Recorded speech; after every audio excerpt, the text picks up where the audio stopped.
అయితే ఇప్పుడు కలకట్టాలో ఒక మర్డర్ జరిగింది. అంటే ఒక మెడికల్ కాలేజ్ స్టూడెంట్ మర్డర్ జరిగింది. ముందు రోజు ఏమని వచ్చిందంటే చర్చ దాని గురించి, ఒక మహిళా డాక్టర్ను ఒక తాగుబోతు లేకుంటే ఒక కామాంధుడు దీన్ని మర్డర్ చేసిండు అని చెప్పేసి ఒక ప్రచారం చేశారు. ఏది ఆ మెడికల్ కాలేజ్లోనే ప్రచారం చేశారు. సమాజం కూడా ఒక రక్షణ లేని డాక్టర్ను, మహిళా డాక్టర్ను ఎవడో దుర్మార్గుడు చంపేసిండని చెప్పేసి మొదటి రోజు భావించింది. కానీ నిజానికి వాడిని ఆ కేసును విచారిస్తూ ఉంటే దాంట్లో ఉన్న అంశాలన్నింటినీ పరిగణిస్తూ ఉంటే అట్లా లేదు. అది అంటే ఒక డాక్టర్ను, ఒక మహిళా డాక్టర్ను ఎవరో కామాంధుడు రేప్ చేసేసి మర్డర్ చేసినట్లు లేదు. అది ఇది కొంతమంది సంఘ విద్రోహ శక్తులు సమాజం మీద అఘాయిత్యం చేయడానికి, అంటే ఒక అమ్మాయి మీద జరిగిన అఘాయిత్యం ఉన్న చూడు, అంటే ఒక వ్యక్తి ఒక అమ్మాయి మీద చేసినట్టు కాకుండా కొంతమంది సంఘ విద్రోహ శక్తులు ఈ సమాజం మొత్తం మీద అటువంటి అఘాయిత్యం చేయడానికి పూనుకున్నట్లు మనకి ఇక్కడ కనిపిస్తూ ఉన్నది. ఎందుకంటే ఆ ఆర్జికర్ మెడికల్ కాలేజీలో ఇవాళ నుండి కాదు, ఎన్నో రోజుల నుండి ఒక ఇద్దరు హౌస్ సర్జన్లు, ఇప్పుడు బయటకు వచ్చిన అంశం, ఇంకెంతమంది ఉండో మనకు తెలియదు, ఇద్దరు హౌస్ సర్జన్లు, ఒక పీజీ, మెడికల్ పీజీ, వీళ్ళు కూడా మెడికల్ డాక్టర్లే. అంటే మామూలుగా బయటోడు వచ్చేసి ఒక మెడికల్ డాక్టర్ మీద రేప్ అండ్ మర్డర్ చేస్తేనే మనం ఏమంటాం, అరే డాక్టర్లను బయట వాళ్ళు చంపేస్తున్నారా అని చెప్పేసి అంటాం. కానీ ఇక్కడ ఏంటంటే డాక్టర్లే ఒక డాక్టర్ను హత్య చేశారు.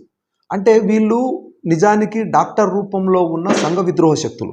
అయితే ఇన్సిడెంటల్లీ మనం సోషల్ మీడియా ద్వారా మనం చూసేది ఏంటంటే, వీళ్ళు ఎవరైతే ఉన్నారో వీళ్ళు అక్కడ వెస్ట్ బెంగాల్లోని మంత్రుల పిల్లలు, ముగ్గురులో ఇద్దరు మంత్రుల పిల్లలు, ఒకరు వాళ్ళ దోస్తు. అయితే ఈ పిల్లలు ఎవరైతే ఉన్నారో వీళ్ళు ఏం చేస్తున్నారంటే కాలేజీలో గాంజా, హెరాయిన్, డ్రగ్స్, ఇప్పుడు ఏవైతే ఉన్నాయి చూడు, ఎఫిడ్రిన్ అని చెప్పేసి మత్తు పదార్థాలు అని చెప్పేసి అంటారు చూడు, ఇవన్నీ కూడా వీళ్ళు సప్లై చేస్తున్నారు. ఎవరికి? కాలేజీలో ఉన్న మెడికల్ విద్యార్థులకు సప్లై చేస్తున్నారు. మనమేమనుకుంటాము, ఒక యంగ్ డాక్టర్ ఒక మెడికల్ కాలేజీలో, గవర్నమెంట్ మెడికల్ కాలేజీలో కానీ ప్రైవేట్ మెడికల్ కాలేజీలో కానీ చదివిన డాక్టరు వాడేంది చదువుకొని మంచి, అంటే నిపుణుడై ఉండి ఒక గుండె డాక్టర్కు సంబంధించిన స్పెషలిస్టో, ఒక బ్రెయిన్ డాక్టర్కి సంబంధించిన స్పెషలిస్టో, ఒక కిడ్నీ స్పెషలిస్టో, లేకుంటే ఏదైనా ఒక గొప్ప సేవ చేస్తాడని చెప్పేసి మనం భావిస్తాం. కానీ వీళ్ళు ముగ్గురు దుర్మార్గులు ఎవరైతే, మంత్రుల పిల్లలు ఎవరైతే ఉన్నారో వీళ్ళు చేస్తున్నది ఏంది అంటే, వాళ్ళకు చదువుకు దూరం చేసేసి వీళ్ళకు డ్రగ్కు అలవాటు చేస్తున్నారు. అంటే వాడు చదువుకోడు, వీళ్ళు మంత్రుల పిల్లలు, వీళ్ళు కూడా డాక్టర్లే, మళ్ళీ అక్కడ ఎంబీబీఎస్ చేసేసి హౌస్ సర్జన్ చేస్తున్న పిల్లలు. అయితే వీళ్ళు ఏంటంటే డ్రగ్కు అలవాటు చేసేసి ఎందుకు చేస్తున్నారు అంటే వీళ్ళ వెస్టెడ్ ఇంట్రెస్ట్ కోసం, అంటే వీళ్ళకి డబ్బులు కావాలి. ఎవరైతే సప్లయర్స్ ఉన్నారు చూడు, డ్రగ్ ఒకటే కాదు, ఇంకా విచిత్రమైన ఏంటంటే ఉమెన్ రాకెట్ నడుస్తూ ఉన్నది. అంటే లేడీస్ను కూడా మెడికల్ కాలేజ్ పిల్లలకు సప్లై చేస్తున్నారు.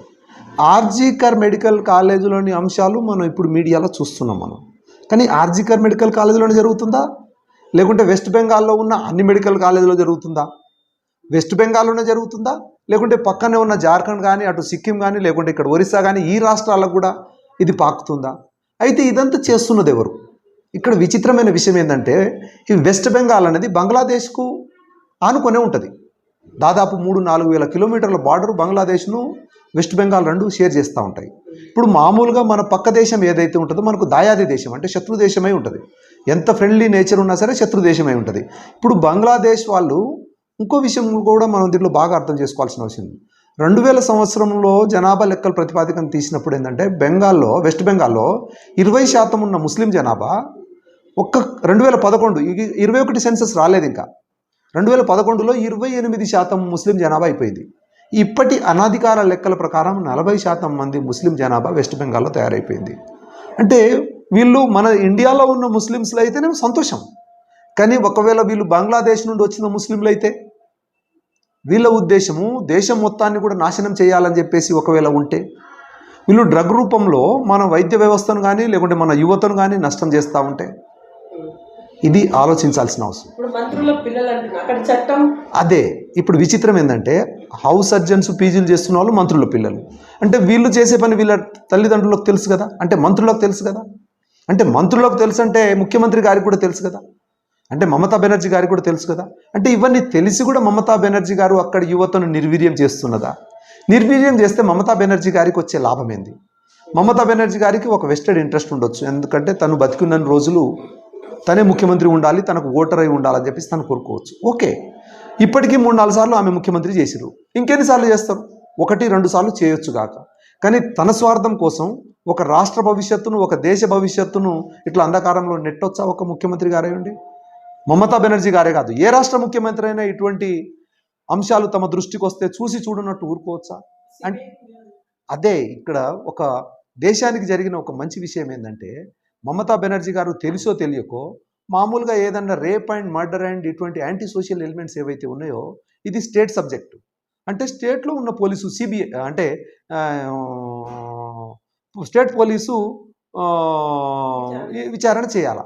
కానీ స్టేట్ పోలీసు విచారణ చేయకుండా ఇక్కడ వెస్ట్ బెంగాల్ కోర్టు కావచ్చు, లేకుంటే ప్రభుత్వం కావచ్చు, సిబిఐకి అప్పచెప్పింది. హూ ఈ సిబిఐ? సిబిఐ అంటే సెంట్రల్ బ్యూరో ఆఫ్ ఇన్వెస్టిగేషన్, అంటే పేరుకే సిబిఐ కానీ ఇట్స్ ఏ సెంట్రల్ గవర్నమెంట్ చేతిలోకి పోయింది. ఈరోజు మోడీ గారు బేటీ బచావో బేటీ పడావో అని చెప్పేసి అంటున్న మోడీ గారు బేటీ బచావో బేటీ పడావో కాదు, సమాజ్ కా యువతకో బచావో యువతకో పడావో. ఒక్క అమ్మాయిలనే కాదు, అమ్మాయిలను అబ్బాయిలను కూడా మోడీ ప్రభుత్వము రక్షించాల్సిన అవసరము కానీ బాధ్యత కానీ ఈరోజు మోడీ గారి మీద ఉన్నది. సిబిఐకి ఈరోజు అప్పచెప్పారు కదా, కేవలం ఒక డాక్టర్ హత్యను, రేప్ అండ్ హత్యను దాంట్లోనే ఒక మైక్రోస్కోపిక్ ఎగ్జామినేషన్ చేయకుండా అసలు ఈ మంత్రుల పిల్లలు, మంత్రులు, ముఖ్యమంత్రి, డ్రగ్ రాకెటర్సు, వెస్ట్ బెంగాల్ స్టేటు, దీని పక్కన ఉన్న బంగ్లాదేశ్ స్టేటు, దీని పక్కన ఉన్న వేరే స్టేట్లు, ఇట్లా అంటే విస్తృతంగా ఆలోచించాల్సిన అవసరం ఉన్నది. అటు సైడ్ నుండి పాకిస్తాన్ కావచ్చు, ఇటు సైడ్ నుండి బంగ్లాదేశ్ కావచ్చు, లేకుంటే చైనా నుండి వచ్చే డ్రగ్స్ కావచ్చు, లేకుంటే మాల్దీవుల నుండి వచ్చే డ్రగ్స్ కావచ్చు. మనము దాదాపు 5,000-6,000 సంవత్సరాలు సనాతన ధర్మం చరిత్ర కలిగిన భారతదేశం అని చెప్పేసి మనం అనుకుంటున్నాం చూడు. ఈ డ్రగ్స్ మూలంగా ఇది నాశనం కావడానికి కొన్ని సంవత్సరాలు పట్టదు, ఒక 4-5 సంవత్సరాలు, 10 సంవత్సరాల్లో నిర్వీర్యమైన యువతను మనం చూడబోతున్నాం. అంటే గౌరవ ప్రధానమంత్రి గారి చేతిలో ఈ దేశాన్ని రక్షించే అవకాశం ఒకటి దొరికింది. నువ్వు కళ్ళు మూసుకొని ఏది జరిగితే అది జరగని కాక నా కుర్చీ పదిలంగా ఉంటే బాగుంటుందని చెప్పేసి మోడీ గారు అనుకుంటారా?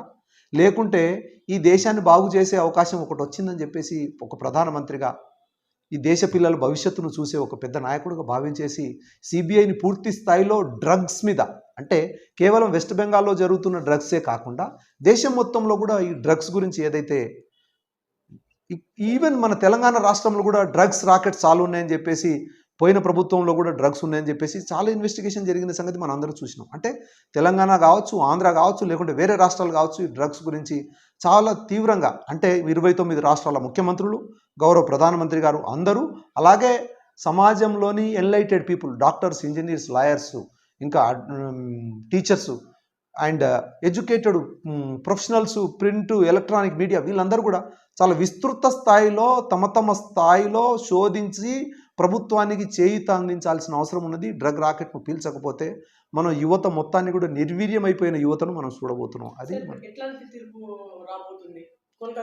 కోల్కతా కేసులో ఒకటి, అమ్మాయికి న్యాయం జరగడం అనేది ఒక అంశం.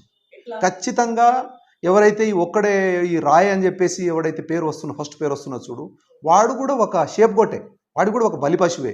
ఎవరి చేతిలో బలి పశువు? ఈ హౌస్ సర్జన్లు, పీజీలు, డాక్టర్లు ఎవరైతే డ్రగ్ రాకెట్ నడిపిస్తున్నారు చూడు, వీళ్ళ చేతిలో వాడు బలి పశువు. ముందు మనం ఏమనుకున్నాం, ఆ రాయగాడు వాడు రేప్ చేసేసి మర్డర్ చేసిందని చెప్పేసి అనుకున్నాం. వాడిని ఉరి తీసేస్తే ఏంది, కేసు మొత్తం నిర్వీర్యం అయిపోతుంది. ఇప్పుడు వాడు కాదు, వాడిని అట్లే ఉంచేసి డ్రగ్ రాకెట్ మొత్తాన్ని పట్టాల్సిన అవసరం ఉన్నది. దాంతోపాటు దీంట్లో స్టేట్ గవర్నమెంట్ యొక్క పాత్ర ఏమైనా ఉందా చూడాల్సిన అవసరం ఉన్నది.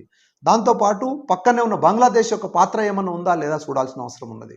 దాంతోపాటు ఇది వెస్ట్ బెంగాల్కే పరిమితమైందా, వేరే రాష్ట్రాలకు పాకిందా లేదా అనేది చూడాల్సిన అవసరం ఉన్నది. ఎన్ని అంశాలు దీంట్లో దాగి ఉన్నాయి. ఇది కొందరు జీవించేసి దేశాన్ని బాగు చేస్తారు. ఫర్ ఎగ్జాంపుల్, మోడీ గారు ఒక ప్రధానమంత్రిగా పరిపాలనలో ఉన్నారు, తను బతికి ఉండి దేశాన్ని బాగు చేయొచ్చు. కానీ డాక్టర్ గారు, ఒక మహిళా డాక్టర్ ఎవరైతే తన ప్రాణాలను కోల్పోయిందో, ఆమె మరణం వృధా కావద్దు అంటే ఆమె కేవలం ఒక మహిళ కాబట్టి రేపు కాపాడలేదు. ఆమె ఈ డ్రగ్ రాకెట్ గురించి గత 3-4 నెలలుగా ఫైట్ చేస్తూ ఉన్నది. కాలేజీలో ప్రిన్సిపాల్కి చెప్పింది, సూపరింటెండెంట్ చెప్పింది, వీళ్ళని హెచ్చరించింది. అందులో భాగంగానే 2-3 రోజుల ముందు ఈమె కారును ధ్వంసం చేసిరు వాళ్ళు. అంటే ఏంటంటే ఈ అమ్మాయికిని, అంటే ఒక వ్యవస్థలో మంచి గురించి పోరాటం చేస్తున్న అమ్మాయికిని వ్యవస్థను చెడగొడదామని చెప్పేసి అనుకుంటున్న దుర్మార్గుల మధ్యలో ఒక యుద్ధం జరుగుతున్నది. ఆ యుద్ధంలో భాగమే ఈ అమ్మాయి మరణం. కానీ ఒక మహిళ ఒక దుర్మార్గుడి చేతిలో, కామాంధుడి చేతిలో చనిపోయినట్టు దీన్ని ఇట్లా చూడొద్దు. ఈ సమాజాన్ని రక్షించాలంటే దీని గురించి కేంద్ర ప్రభుత్వము, రాష్ట్ర ప్రభుత్వాలు, పక్క రాష్ట్రాల ప్రభుత్వాలు, వెస్ట్ బెంగాల్లో జరిగింది కాబట్టి తెలంగాణతో మాకేం సంబంధం అని చెప్పేసి గౌరవ ముఖ్యమంత్రి గారు ఇక్కడ అనుకోవద్దు. ఇట్లా ఇట్లా చాలా అంశాలను విస్తృతంగా ఆలోచించేసి దీని గురించి ఆలోచించాల్సిన అవసరం ఉన్నది. ఖచ్చితంగా దీంట్లో ముఖ్యంగా మీడియా పాత్ర చాలా ఉన్నది. వచ్చిన ప్రతి అంశాన్ని కూడా పబ్లిక్కు చూపించాల్సిన అవసరం ఉందని చెప్పేసి నేను భావిస్తా ఉన్నాను.